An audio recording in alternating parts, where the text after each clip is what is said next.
ఏం లేదు, first time divorce అయింది కదా, ఆ డివోర్స్ పేపర్ మీద సైన్ ఎటు పెట్టాలో అర్థం కావట్లేదంట. వాళ్ళ బాబాకి అలవాటు ఉంది కదా. No matter how hard Ram Charan tries, can never match up to past. I am not calling Ram Charan a padko. My joke is, నేను కానీ నిహారిక సిచ్యువేషన్లో ఉంటే నేను కూడా కళ్యాణ్ బాబుకే ఫోన్ చేస్తా. ఎందుకంటే ఇంట్లో మోస్ట్ ఎక్స్పీరియన్స్డ్ ఎవరు. నీకు బాగా మదం ఎక్కిందిరా గోవర్ధన. హే గైస్, ఎలా ఉన్నారు? మీలో ఎంతమంది జంధ్యాల గారి మూవీస్ చూశారు? నా ఫేవరెట్ మూవీ అయితే ఆహనా పిల్లంట. దాంట్లో ప్యూర్ కామెడీ ఉంటుంది. When I set pure, it is pure. Double meaning dialogues, body shamings ఇలాంటివి ఏమీ ఉండవు. బట్ ప్రజెంట్ కామెడీ ఎలా అయిపోయింది? ప్రజెంట్ కామెడీ అంటే బూతులు, body shaming, double meaning dialogues, personal attacks, what not. Comedy అంటే నవ్వించడం, కానీ ఇప్పుడు అది మనుషుల్ని గాయపరిచేలా అయిపోతుంది. ఫ్రీడమ్ ఆఫ్ స్పీచ్ అంటే ఫ్రీడమ్ టు ఇన్సల్ట్ కాదు. డార్క్ కామెడీ అంటే డార్క్నెస్ని స్ప్రెడ్ చేయడం కూడా కాదు. రీసెంట్గా హైదరాబాద్కి చెందిన అనుదీప్ కటికాల అనే తెలుగు స్టాండప్ కమెడియన్ సీరియస్ ట్రబుల్లో చిక్కుకున్నాడు. ఒక షోలో పవన్ కళ్యాణ్ గారి గురించి, రామ్ చరణ్ గారి గురించి, ఉపాసన, నిహారిక వీళ్ళందరి మీద చాలా చెత్త కామెంట్స్ చేశారు అనమాట. ఆబ్వియస్గా ఫ్యాన్స్కి కోపం వచ్చింది, లీగల్ యాక్షన్ కూడా స్టార్ట్ అయింది. ఈ వీడియో జస్ట్ అనుదీప్ గురించి మాత్రమే కాదు, ఎవరు బయటికి మాట్లాడిని ఒక పెద్ద ప్రాబ్లం గురించి. ఇండియాలో స్టాండప్ కామెడీ ఇది ఎటుపోతుంది, ఎప్పుడు లైన్ క్రాస్ చేస్తుంది, అండ్ దానికి ఎవరు రెస్పాన్సిబుల్? ఎగ్జాక్ట్గా ఏం జరిగిందో చెప్తాను చూడండి. అనుదీప్ కటికాల స్టాండప్ షోలో కొన్ని క్లిప్స్ సోషల్ మీడియాలో వైరల్ అయ్యాయి అనమాట. అవి చూసిన వాళ్ళు లిటరల్గా షాక్ అయ్యారు. ఫస్ట్ పవన్ కళ్యాణ్ గారి పర్సనల్ లైఫ్ని మాక్ చేశాడు. పవన్ కళ్యాణ్ గారి డైవర్స్ల గురించి జోక్లు వేశాడు. చీప్ కామెడీ కోసం ఒక పర్సనల్ లైఫ్ని పంచ్ లైన్స్గా మార్చుకున్నాడు. వాళ్ళ బాబాకి అలవాటు ఉంది కదా. Pawan Kalyan fans 2 times. Thank you. Correct చేసుకోవాలండి, మళ్ళీ వాళ్ళు కొడతారు. ప్రెసెంట్ పవన్ కళ్యాణ్ గారు జస్ట్ ఫిల్మ్ యాక్టరే కాదు, ఆయన ఒక స్టేట్కి డిప్యూటీ సీఎం కూడా. ఒక పబ్లిక్ స్టేజ్ మీద ఒక డిప్యూటీ సీఎం పర్సనల్ లైఫ్ని మాక్ చేస్తున్నారంటే ఎంత ధైర్యం చెప్పండి. సెకండ్ వచ్చేసి దీంట్లోకి నిహారికని కూడా లాగాడు. నిహారికకు కూడా డైవర్స్ అయిన సంగతి మీకు తెలిసిందే. అది తన పర్సనల్ లైఫ్, తన రియల్ పర్సనల్ పెయిన్. అండ్ ఒక కమెడియన్ ఆ పెయిన్ని ఒక స్టేజ్ మీద జోక్ లాగా మార్చేశాడు. ఉమెన్స్ బ్రోకెన్ మ్యారేజ్ని ఎంటర్టైన్మెంట్గా వాడుకోవడమా? దానికి కామెడీ అని ఎప్పుడు పేరు పెట్టారు? Third one, I am not calling Ram Charan a padko. ఒక derogatory comment. And Upasana financial స్టేటస్ని రామ్ చరణ్తో కంపేర్ చేసి మాక్ చేయటం. ఒక్కసారి ఆలోచించండి, ఒకడు మీ డైవర్స్ గురించి, మీ సిస్టర్ బ్రోకెన్ మ్యారేజ్ గురించి, మీ ఫ్యామిలీ పెయిన్ గురించి స్టేజ్ మీద జోక్స్ వేస్తే మీరు దాన్ని కామెడీ అంటారా? నో, దాన్ని అటాక్ అంటారు. చీప్ అటెన్షన్ హంటింగ్ అంటారు. కామెడీకి పవర్ ఉంది, బట్ ఆ పవర్కి రెస్పాన్సిబిలిటీ కూడా ఉండాలి. First of all, stand up comedy అనేది ప్రాబ్లం కాదు. Let's be very clear on that. Comedy అనేది మిర్రర్ ఆఫ్ సొసైటీ. కామెడీ పవర్ని క్వశ్చన్ చేయగలదు, కామెడీ ఫియర్ని బ్రేక్ చేయగలదు. బట్ ఎప్పుడైతే కామెడీ పవర్ని క్వశ్చన్ చేయటం నుంచి పర్సనల్ పెయిన్ని మాక్ చేయడానికి షిఫ్ట్ అవుతుందో అప్పుడు అది ఆర్ట్ అవ్వదు, వెర్బల్ పొల్యూషన్ అవుతుంది. పంచ్ లైన్స్తో నవ్వించడం అనేది ఒక కళ. పర్సనల్ లైఫ్స్ని పంచ్ బ్యాగ్స్ లాగా వాడటం అనేది కళ కాదు, కలంకం. కానీ రియల్ క్వశ్చన్ ఏంటంటే, ఎందుకు ఇది పదే పదే జరుగుతుంది? ఇది ఫస్ట్ టైం కాదు. Just look at the pattern. Last 5 yearsలో చూసుకుంటే ఇండియాలో ట్రబుల్స్లో పడుతున్న స్టాండప్ కమేడియన్స్ సంఖ్య అనేది పెరుగుతూ వస్తుంది. Case number 1, Munawar Farooqi. New year రోజున ఇండోర్లో అరెస్ట్ చేశారు. క్రేజీ పార్ట్ ఏంటో తెలుసా? ఇంకా అతను జోక్ వేయలేదు. షో బిగిన్ అవ్వకముందే అతన్ని అరెస్ట్ చేశారు. బట్ గతంలో ఇతను హిందూ గాడ్స్ మీద అబ్జెక్షనల్ కామెంట్స్ చేశారు. షో స్టార్ట్ అవ్వకముందే అరెస్ట్ చేశారు అంటే ఈ స్టాండప్ కామెడీ స్పేస్ ఎంత కాంట్రవర్షియల్ అయిందో మనం అర్థం చేసుకోవచ్చు. సెకండ్ వచ్చేసి అగ్రిమా జాషువా. ఛత్రపతి శివాజీ గారి మీద జోక్ వేసింది. భయంకరమైన బ్యాక్ క్లాష్ వచ్చిందనమాట. శివసేన వాళ్ళైతే ఆ స్టూడియోని ధ్వంసం చేశారు. తనకు రేప్ థ్రెట్స్ కూడా వచ్చాయి. Case number 3, Kunal Kamra. Supreme court మీద కామెంట్స్ చేశాడు. Contempt of court case file అయింది. మహారాష్ట్ర పొలిటీషియన్ మీద చేసిన జోక్స్కి శివసేన వర్కర్స్ ముంబైలోని హ్యాబిటాట్ కామెడీ క్లబ్ మీద దాడి చేశారు. Case number 4, Ranveer Allahbadia. ఇంకా రణవీర్ అల్హాబాదియా ఇష్యూ మీ అందరికీ తెలిసే ఉంటుంది. Very good and spiritual boy అనుకున్న రణవీర్ ఇండియాస్ గాట్ లేటెంట్ అనే షోలో చేసిన కామెంట్స్ అప్పుడు మామూలుగా వైరల్ అవ్వలేదు. అందరూ ఒక రేంజ్లో వేసుకున్నారు. అతని కెరియర్ మీద దెబ్బపడింది. Case number 5, Telugu comedian versus Balakrishna. రీసెంట్గానే ఒక స్టాండప్ కమెడియన్ బాలకృష్ణ గారి మీద కూడా కామెంట్స్ చేశాడు. కేసు కూడా ఫైల్ అయింది. ఆఫీస్కి తాగిపోతావా బాలయ్య? అసెంబ్లీకి పోయినాడు దాగి. ఇప్పుడు TF5 ఫ్యాన్ వర్స్ నడుస్తూ ఉంటాయి. ఫ్యాన్ వర్స్లో బాలయ్య ఫ్యాన్స్ ఎవరు కనబడరు నీకు. ఎందుకంటే మీరు డిఫెండ్ చేసుకోవాలా మీ హీరోని తిడితే. ఇలాంటి ప్రతి కేసులో ఎవరు అడగని ఒక క్వశ్చన్ ఉంది. ఎప్పుడు కామెడీ క్లెవర్గా ఉండటం మానేసి క్రూయల్గా మారింది. నేను స్టార్టింగ్లో జంధ్యాల గారి గురించి చెప్పాను కదా, అలాంటి కామెడీ రాయాలంటే చాలా టాలెంట్ అండ్ థింకింగ్ ఉండాలి. బట్ బూతులు తిట్టి నవ్వించడం అనేది చాలా ఈజీ. మనం రూట్స్ నుంచి వద్దాం. మీ అందరికీ తెలుసు ప్రజెంట్ డిజిటల్ వరల్డ్లో views equal to money. And ఇలాంటి కమెడియన్స్ ఒక ఫార్ములాని పసిగట్టారు. Shock, outrage, viral, views, money. ఒక షాకింగ్ జోక్తో అవుట్రేజ్ వస్తుంది, దానివల్ల అది వైరల్ అవుతుంది. వైరల్ అయితే ఎక్కువ వ్యూస్ వస్తాయి, ఆటోమేటిక్గా ఎక్కువ మనీ కూడా వస్తుంది. సో ఈ ఫార్ములాని కొంతమంది ఫాలో అవుతున్నారు. ఇప్పుడు మీకు ఒక క్వశ్చన్, కేర్ఫుల్గా జెన్యున్గా రాసిన ఒక 10 జోక్స్ కంటే ఒక ఫేమస్ పర్సన్ మీద చేసే చీప్ పర్సనల్ అటాక్కి ఎక్కువ వ్యూస్ వస్తాయని ఒక కమీడియన్ రియలైజ్ అయితే వాడు ఏది చూస్ చేసుకుంటాడు? You know the answer. చమత్కారం కావాలంటే ఎక్కువ వర్క్ చేయాలి, బట్ షాక్ అనేది చాలా ఈజీ. అందుకే చాలామంది కమెడియన్స్ ఈ ఈజీ వేని చూస్ చేసుకుంటున్నారు. ఇలాంటి వాళ్ళు డార్క్ కామెడీని ఒక షీల్డ్ లాగా వాడుకుంటారు అనమాట. నేను ఆ రణవీర్ అలహాబాదియా వీడియోలో కూడా చెప్పాను, డార్క్ కామెడీ అనేది real and valid art form. Best example Jailer movie director Nelson సినిమాల్లో ఎక్కువ డార్క్ కామెడీనే ఉంటుంది.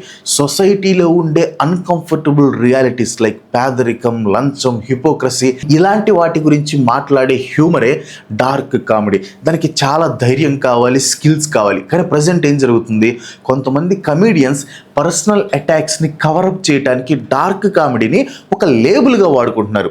పవన్ కళ్యాణ్ గారి డైవర్స్ని మాక్ చేయటం, ఉమెన్ బ్రోకెన్ మ్యారేజ్ మీద జోక్స్ వేయటం, ఇది డార్క్ కామెడీ కాదు, డర్టీ కామెడీ. డార్క్ కామెడీ మిమ్మల్ని ఆలోచించేలా చేస్తుంది, డర్టీ కామెడీ మిమ్మల్ని అన్కంఫర్టబుల్ చేస్తుంది. డార్క్ కామెడీ సిస్టమ్ని టార్గెట్ చేస్తుంది, డర్టీ కామెడీ ఇండివిజువల్స్ని టార్గెట్ చేస్తుంది. డార్క్ కామెడీకి ఇంటెలిజెన్స్ కావాలి, కానీ డర్టీ కామెడీకి బ్రెయిన్లో షిట్ ఉంటే చాలు. యూట్యూబ్, ఇన్స్టాగ్రామ్ లాంటి ప్లాట్ఫామ్స్లో ఏంటంటే మ్యాసివ్ పబ్లిక్ అవుట్రేజ్ వచ్చేదాకా ఏదైనా పెట్టచ్చు. అండ్ కొంతమంది ఆ డర్టీ జోక్స్కి నవ్వుతారు. ఆ నవ్వే వాళ్ళని చూసి ఈ కమెడియన్స్ ఓకే ఏం కాదులే, నవ్వినంతకాలం మనం ఏమైనా వాగొచ్చు అని ఫీల్ అవుతారు. ఇలాంటి వాటిల్లో ఆడవాళ్ళని ఎక్కువగా టార్గెట్ చేస్తారు. ఈ అనుదీప్ కేసే తీసుకోండి, నిహారిక డైవర్స్ని ఒక ఎంటర్టైన్మెంట్గా వాడుకున్నాడు. ఒక ఆడదాని మోస్ట్ పెయిన్ఫుల్ పర్సనల్ మూమెంట్ని ఒక పంచ్ లైన్గా మార్చేశారు. అంత ఈజీనా? అది కామెడీ కాదు. కామెడీ అనే వేషం వేసుకున్న స్త్రీల పట్ల ద్వేషం. కామెడీకి లిమిట్స్ అనేవి ఉండాలి. నేను దానికి ఆన్సర్ ఇస్తాను, బట్ దానికంటే ముందు ఈ వీడియో మీకు వర్త్ అనిపిస్తే ఒక లైక్ కొట్టండి. అండ్ ఈ వీడియో నుంచి మీకు ఏదైనా వాల్యూ యాడ్ అయితే ఇలాంటి వాల్యుబుల్ కంటెంట్ కోసం మన ఛానల్ని వెంటనే సబ్స్క్రైబ్ చేసుకుని పక్కనే ఉన్న బెల్ ఐకాన్ని కూడా ఆన్లో పెట్టుకోండి. చాలామంది ఏమంటారంటే కామెడీ అనేది కంప్లీట్లీ ఫ్రీగా ఉండాలి అంటారు, జోక్ని జోక్గా తీసుకోవాలి అంటారు. బట్ అది అప్పటి వరకు ఆ జోక్ వాళ్ళ ఫ్యామిలీ మీద వేయనంత వరకే. వాళ్ళు ఏ జోక్ అయితే నవ్వారో అదే జోక్ని వాళ్ళ ఫ్యామిలీ మీద వేస్తే మాత్రం కోపం వస్తుంది. ఎప్పుడైనా గమనించారా? ఆర్టికల్ 19 ప్రకారం ప్రతి ఒక్క ఇండియన్ సిటిజన్కి ఫ్రీడమ్ ఆఫ్ స్పీచ్ కల్పించింది మన ఇండియన్ కాన్స్టిట్యూషన్. అది fundamental right for every Indian citizen. Comedy కూడా అందులో పార్ట్, దాన్ని ఎవరు కాదనట్లేదు. బట్ మనం అర్థం చేసుకోవాల్సింది ఫ్రీడమ్ ఆఫ్ స్పీచ్కి ఫ్రీడమ్ ఫ్రమ్ కాన్సిక్వెన్సెస్కి చాలా తేడా ఉంది. ఫ్రీడమ్ ఆఫ్ స్పీచ్ ఉంది కదా అని తెల్లారులు ఏది పడితే అది మాట్లాడితే you know the next dialogue. Stage మీద ఏదైనా చెప్పడానికి నీకు ఫ్రీడమ్ ఉంది, బట్ అది రియల్ పీపుల్ని, ఫ్యామిలీస్ని, రియల్ ఉమెన్ని హట్ చేసినప్పుడు దాన్ని ఖండించే హక్కు కూడా సొసైటీకి ఉంటుంది. ఇది సెన్సార్షిప్ కాదు, అది అకౌంటబిలిటీ, బాధ్యత. ఇంకా అచ్చ తెలుగులో చెప్పాలంటే జవాబుదారీతనం.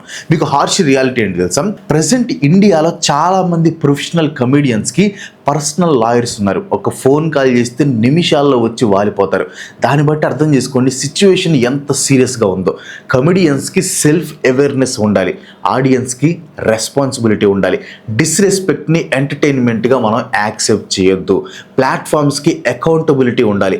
కాంట్రవర్సీని కంటెంట్గా ప్రమోట్ చేయటం ఆపాలి.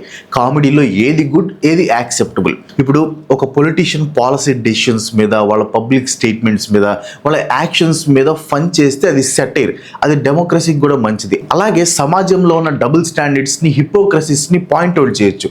మంచి కమెడియన్స్ చేసేది అదే.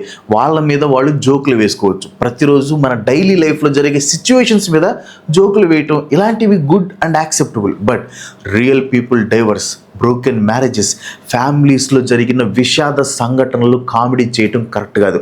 కొంతమంది అయితే చావును కూడా కామెడీ చేస్తారు, దానికి కొంతమంది నవ్వుతారు కూడా. ఆడవాళ్ళు తమ పర్సనల్ లైఫ్లో తీసుకున్న డెసిషన్స్ని షేమ్ చేయటం, ఒక పర్సన్ యొక్క ప్రొఫెషన్, మనీ ఆర్ స్టేటస్ మీద డెరిగేటరీ కామెంట్స్ చేయటం, ఆల్రెడీ పెయిన్లో ఉన్న వాళ్ళ మీద కామెడీ చేయటం, ఇవన్నీ కరెక్ట్ కాదు. కొంతమంది అంటారు రిలాక్స్ బ్రో, అది జస్ట్ జోక్, దానికి ఎందుకు అంత సీరియస్ అవుతావు అని. తన డైవర్స్ మీద ఒక పబ్లిక్ షోలో కామెడీ చేస్తున్నారని నిహారికకి తెలిసినప్పుడు ఓ ఇది జస్ట్ జోకా అని అనుకుంటుందా? పవన్ కళ్యాణ్ గారి పర్సనల్ లైఫ్ని ఒక కమెడియన్ మాక్ చేస్తుంటే పవన్ కళ్యాణ్ గారి ఫ్యామిలీ చూసి జస్ట్ జోకేగా అనుకుంటారా?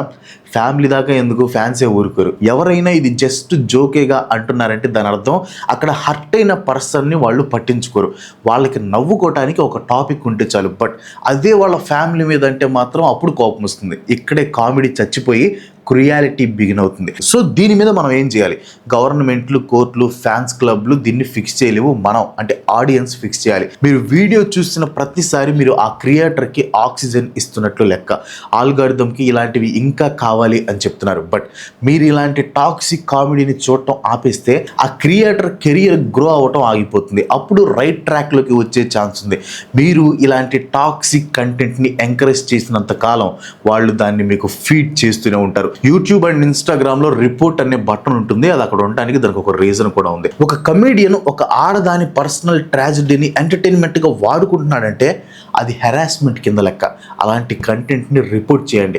Support real talent. ఇండియాలో చాలా మంది టాలెంటెడ్, ఇంటెలిజెంట్ కమెడియన్స్ చాలా మంది ఉన్నారు. ఎవరిని హర్ట్ చేయకుండా నవ్వించేవాడు ఉన్నారు. అలాంటి వాళ్ళని సపోర్ట్ చేయండి, వాళ్ళ కంటెంట్ని సపోర్ట్ చేయండి. యూజ్ అయ్యే కంటెంట్ని చూడండి, యూజ్ అయ్యే కంటెంట్ని చేసే క్రియేటర్స్ని సపోర్ట్ చేయండి. ఈ మధ్య సోషల్ మీడియాలో చెత్త బాగా ఎక్కువైపోయింది. చెత్తను కూడా ఎంకరేజ్ చేస్తే చెత్త చేసే వాళ్ళు ఇంకా ఎక్కువగా పుట్టుకొని వస్తారు. Support real talent. ఆడవాళ్ళని కించపరిచేలా కంటెంట్ చేసే వాళ్ళ మీద జీరో టాలరెన్స్ ఉండాలి, అస్సలు సహించొద్దు. కామెడీ అంటే జనాల్ని దగ్గర చేయాలి, దూరం చేయకూడదు. స్టేజ్ అనేది ఒక గిఫ్ట్ లాంటిది, అంతేకాని ఒకరిని గాయపరిచే లైసెన్స్ కాదు. అనుదీప్ కటికాల పెద్ద మిస్టేక్ చేశాడు, అది తప్పు, దాన్ని ఖండించాలి, దానికి మూల్యం చెల్లించాలి. కానీ ఒక విషయం, ఈ స్టోరీలో అనుదీప్ ఒక్కడే విలన్ కాదు, రియల్ విలన్స్. ఆ జోక్కి నవ్విన ఆడియన్స్ రియల్ విలన్స్. ఎలాంటి లిమిట్స్ లేకుండా అతనికి ఆ ప్లాట్ఫామ్ ఇచ్చిన సిస్టమ్ రియల్ విలన్.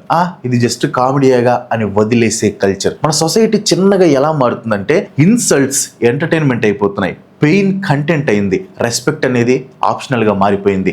హ్యూమర్ అనేది హీల్ చేయాలి, హ్యూమిలేట్ చేయకూడదు. అంటే హాస్యం మనసుని నయం చేస్తుంది, అవమానించదు. 2025లో రణవీర్ అలహాబాదియా చేసిన కామెంట్స్ని సుప్రీంకోర్టు ఆప్షన్స్ అండ్ రిపల్సివ్ అని చెప్పింది.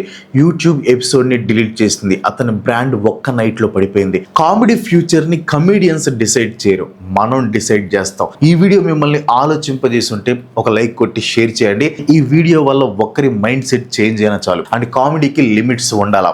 Yes or no? మీ ఒపీనియన్ని కింద కామెంట్లో కామెంట్ చేయండి, దాని మీద డిస్కషన్ పెట్టండి. That's all.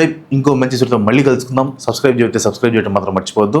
ఇంకో మంచి ఎపిసోడ్తో మళ్ళీ కలుసుకుందాం. సెలవు, బాయ్ బాయ్.